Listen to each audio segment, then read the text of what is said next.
जय श्री कृष्णा। अकाउंटेंसी में हमने पिछला वीडियो जर्नल पर अपलोड किया था। हमने आपको बताया था कि जर्नल का मीनिंग क्या है, उसकी इम्पोर्टेंस क्या है, उसका फॉर्मेट क्या है और जर्नल एंट्रीज करने के रूल्स क्या है। उम्मीद है आप लोगों ने वीडियो देखा होगा, समझा होगा। अब हम आगे बढ़ते हैं नया वीडियो लेकर।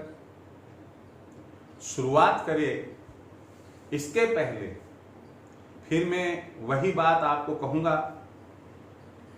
कि वीडियो को लाइक करें, सब्सक्राइब करें, शेयर करें और अपने कमेंट्स दें।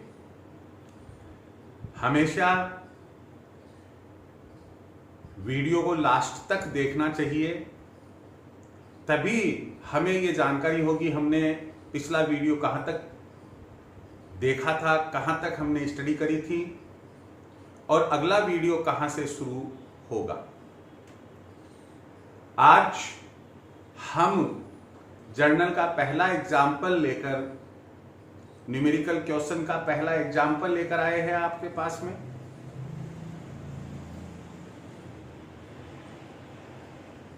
हम जानते हैं कि लेखा पुस्तकों की आवश्यकता एक बिजनेस ऑर्गेनाइजेशन में होती है और जो स्मॉल ट्रेडर्स होते हैं, मिडिल क्लास ट्रेडर्स होते हैं, वे अपने यहां लेखा पुस्तक में केवल एक ही लेखा पुस्तक जर्नल रखते हैं। हम फ्रॉम द वेरी बिगिनिंग, बहुत ही शुरू से जर्नल एंट्रीज आपको समझाना शुरू कर रहे हैं। यहां मैं आपको एक बात शेयर करना चाहूंगा कि देखिए, एकदम से हेवी डोज नहीं दिया जाता है कभी भी। आप जो स्टडी कर रहे हैं, करने जा रहे हैं, इसमें भी मैं कोशिश पूरी यही करूंगा कि स्टेप बाय स्टेप आप किसी चीज को समझें, और जब आप समझेंगे तभी आपके और मेरे बीच का कम्युनिकेशन पूरा होगा। मेरा समझाना और आपका समझना दोनों सिग्निफिकेंट होगा। हमने यहां एक व्यापारी के कुछ ट्रांजैक्शंस लिए हैं और आपको कहा है कि आप उस व्यापारी की जर्नल में जर्नल प्रविष्टियां दीजिए। हमने जो प्रश्न क्वेश्चन लिया है वो हिंदी में ही लिखा है। हमने आपके पास में हिंदी की, इंग्लिश की कोई भी बुक हो, मैंने आपको बताया कि जैसे आप सीए स्टूडेंट है या इंग्लिश मीडियम के स्टूडेंट है, आर.एल. गुप्ता की भी हो सकती है, शुक्ला ग्रेवाल की भी हो सकती है, आपके पास में और एस.एन. माहेश्वरी की भी हो सकती है, और एक केवल टी.एस. ग्रेवाल साहब की आती है, वो हो सकती है। आपके पास में दुनिया डी.के. गोयल साहब की होती है। तो कोई भी बुक हो सकती है, और अगर किसी पर्टिकुलर बोर्ड में कोई इंग्लिश मीडियम की बुक चल रही है तो वो भी हो सकती है। ये तो पक्की बात है कि जितना भी अकाउंटिंग वर्क है वह तो इंग्लिश में ही होगा। मैं इंडिया के नॉर्थ जोन में रहने के कारण, जहां हिंदी भाषी ज्यादा है, इसलिए हिंदी और इंग्लिश दोनों को लेकर ही मुझे चलना पड़ता है। फिर भी आपका अगर कोई, जो मैंने बुक्स बताई या उसके अलावा भी कोई बुक्स है, जैसे मान लीजिए आपने स्पाइसर पेगलर में पढ़ा, विलियम पिकल्स में पढ़ा, और कोई आपको ऐसा लगा कि यार नहीं ये तो ऐसी चीज थी, हमें सर से पूछनी चाहिए थी, तो आप कमेंट बॉक्स में जरूर दीजिएगा।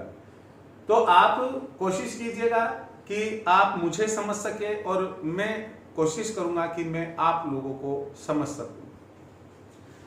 यहां हमारा जो पहला एग्जाम्पल है, श्री मनोहर 10 लाख रुपए की नगद पूंजी कैश कैपिटल लगाकर 1 जनवरी 2020 को एक व्यापार शुरू किया। यह माह जनवरी 2020 के अन्य ट्रांजैक्शंस निम्नलिखित है। यहां श्री मनोहर ने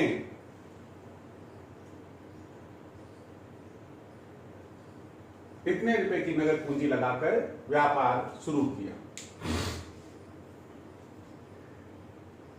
यह ट्रांजैक्शन जो है यह 1 जनवरी का है। जनवरी 2 को उसने 2 लाख रुपए का माल नगद खरीदा, कैश परचेजेज की। मैंने आपको बताया कि परचेज 2 प्रकार की होती है, cash purchase and credit purchase. 5 जनवरी को उसने 3 लाख रुपए का माल शाम से उधार खरीदा। अगर इसमें हमें केवल इतना दिया हुआ होता कि उसने 3 लाख रुपए का माल शाम से खरीदा तो भी वह उधार की कैटेगरी में आता, और यदि इसने लिखा है कि शाम से उधार खरीदा तो भी यह उधार की ही कैटेगरी में आता है। ऐसे ही ये जो 2 लाख रुपए का माल नगद खरीदा, अगर यहां लिखा हुआ होता कि 2 लाख रुपए का माल मोहन से नगद खरीदा तो भी वह नगद ट्रांजैक्शन था, क्योंकि किसी न किसी से तो माल खरीदना ही पड़ता है कैश देकर। तो हमें इन चीजों के ऊपर भी ध्यान देना चाहिए। अगर आप छोटी छोटी सी बातों के ऊपर ध्यान नहीं रखेंगे तो मैं समझता हूं कि आप अकाउंटेंसी में सक्सेस प्राप्त नहीं कर पाएंगे। 8 जनवरी को हमने लिया है मजदूरी चुकाई 1000 रुपए, वेजेज पे 1,15 तारीख को है 1,50,000 रुपए का माल नगद बेचा, केस अपने सोल्ड गुड्स फॉर केस 1,50,000 रुपए हो गया। मोहन को 2 लाख रुपए का उधार माल बेचा। जावक गाड़ी भाड़ा, जब हम कोई भी माल खरीदते हैं तो उस माल को खरीदने पर उस माल के अपने गोदाम तक या दुकान पर आने तक जो गाड़ी भाड़ा हम देते हैं उसे हम आवक गाड़ी भाड़ा कहते हैं, कैरिज इनवर्स कहते हैं।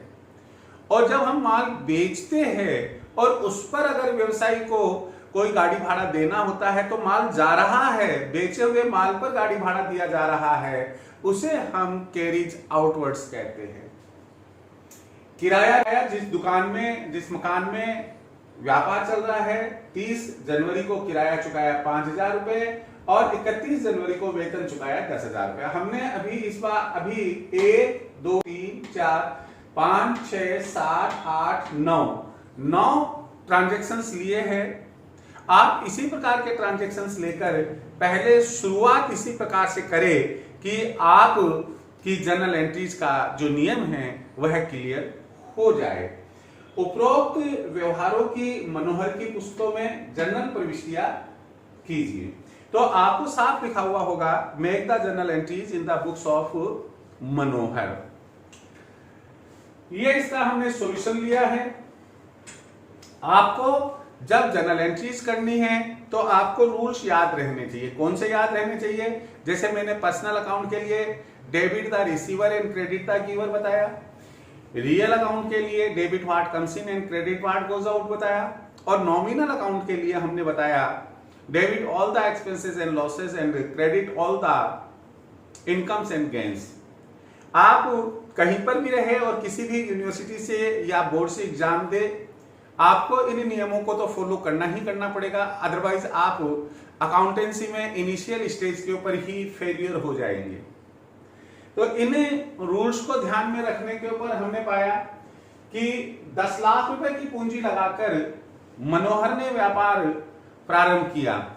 तो देखिए, व्यापार और व्यापारी ये दोनों अलग अलग एंटिटी है। व्यापार और व्यापारी एक कदापि नहीं हो सकते हैं। तो व्यापार में 10 लाख रुपए आए तो debit what comes in, debit what comes in, जो आए उसे नाम कीजिए। तो नाम करने के ऊपर हमारा केस आ रहा है, तो केस अकाउंट डीआर। अब सेकंड अकाउंट किस रूप में आ रहा है? वो कैपिटल के रूप में आ रहा है। तो टू कैपिटल अकाउंट। मैंने आपसे कहा था डेबिट के लिए डीआर काम में लेंगे और क्रेडिट के लिए या तो हम सीआर कैपिटल अकाउंट या हम टू ले सकते हैं। मैंने आपको यह भी कही थी कि हमारा जो सबसे पावरफुल और बढ़िया मोस्ट पॉपुलर अकाउंटिंग पैकेज है कंप्यूटर के अंदर टैली, उसके अंदर भी हमसे ऑप्शन पूछा जाता है और वो ये ऑप्शन होता है कि आप सी आर लिखना पसंद करेंगे या टी और टू लिखना पसंद करेंगे। अपनी बुक्स में जनरली 99.99% बुक्स के अंदर टी और टू ही लिखा हुआ मिलेगा आपको। तो इस तरीके से टू का मतलब होता है कि ये अकाउंट क्रेडिट किया गया है। और हमने आपसे कहा था कि हर एंट्री का, हर ट्रांजैक्शन का नरेशन देना पड़ता है कि भाई कि ये जो डेबिट क्रेडिट हुआ है वो किसके लिए हुआ है। तो हमने यहां लिखा स्टार्टेड बिजनेस विद केस। हमेशा ध्यान रखिए कि जो नरेशन होता है वो सिंपल पास्ट टेंस में ही दिया जाता है। परचेज का परचेज, सेल्स का सोल्ड, पे का पेड, इस तरीके से सिंपल पास्ट टेंस में वर्ब हम काम में लेते हैं। यहां इस चीज को ध्यान में रखें, स्टार्टेड बिजनेस विद केस। और ये 10 लाख रुपीज ये डेबिट है, ये अमाउंट में ये डेबिट अमाउंट है और ये क्रेडिट अमाउंट है, ये क्रेडिट अमाउंट, ठीक है ना। तो ऊपर हमने लिख दिया जर्नल ऑफ श्री मनोहर। अब सेकंड हमने जो इसका ट्रांजैक्शन है वो लिया। सेकंड ट्रांजैक्शन है इसका 2 लाख रुपए का माल खरीदा, नगद खरीदा तो माल तो आया।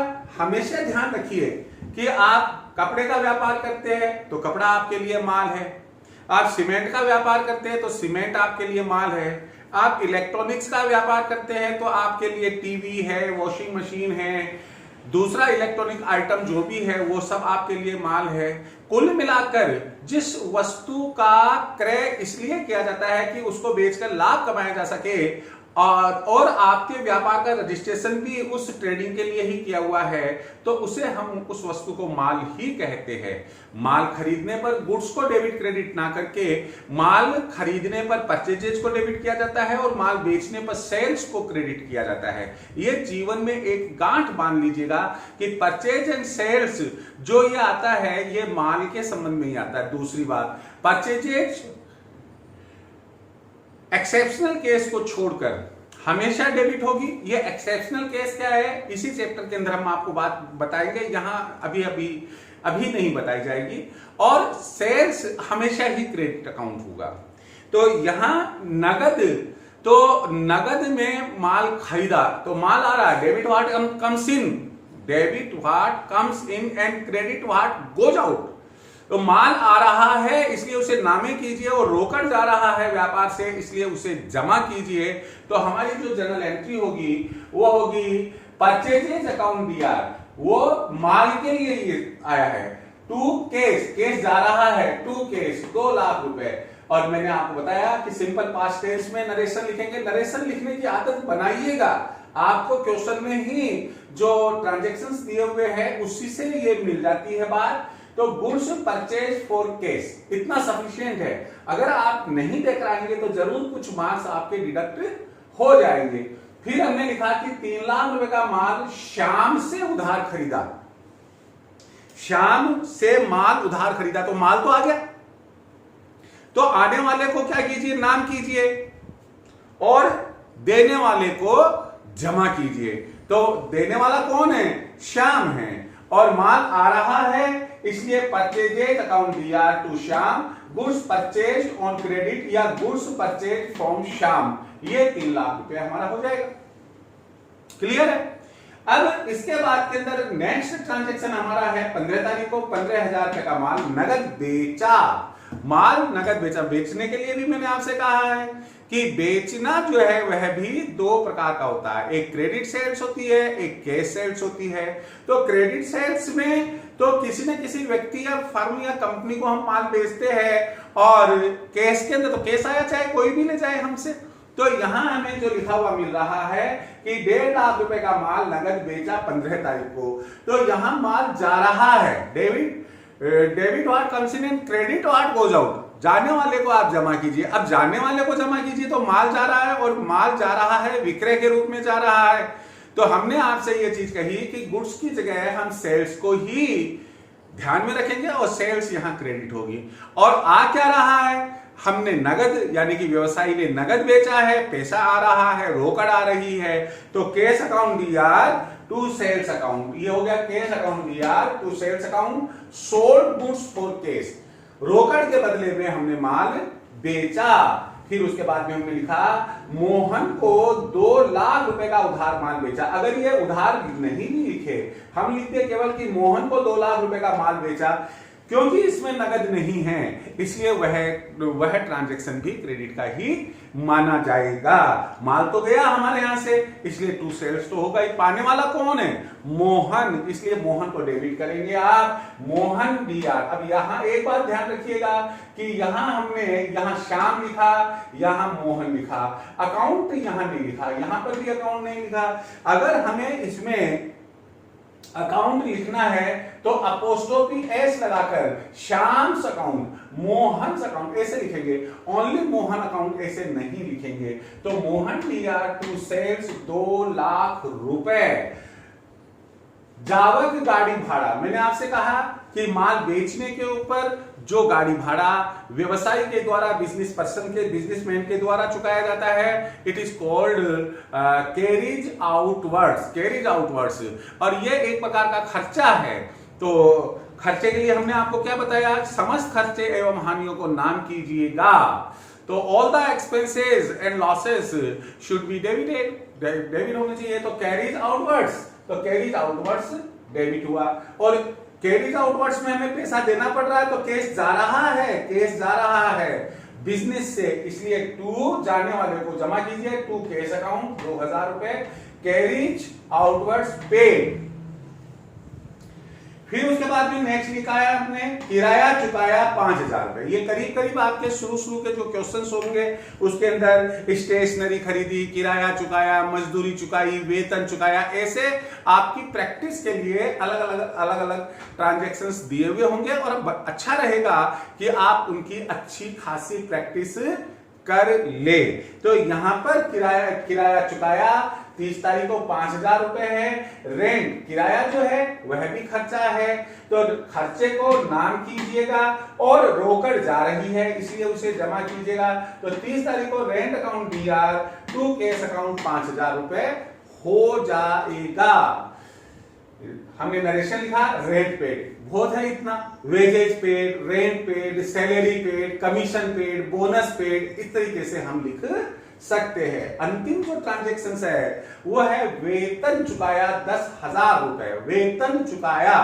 वेतन जो व्यापारी के यहाँ जो कर्मचारी काम करते हैं उनको सैलरी देनी पड़ती है, और सैलरी भी व्यापार के लिए खर्चा ही होती है, इसलिए खर्चे को डेबिट करे। और रोकड़ जा रही है इसलिए salary account DR to cash account, salary account DR to cash account, और ये 10,000 और यहां पर विद इन द ब्रैकेट हमने नरेशन लिखा सैलरी पेड। तो इस तरीके से आज ये एक छोटा सा क्वेश्चन, और आज मैं केवल आपको इतना सा आज यही विराम क्यों लगाऊंगा मैं, क्योंकि आपकी थाली में खाना परोसना तो बहुत आसान है, लेकिन उसको खाना खाकर और डाइजेस्ट करना बड़ा परेशानी वाली बात होती है।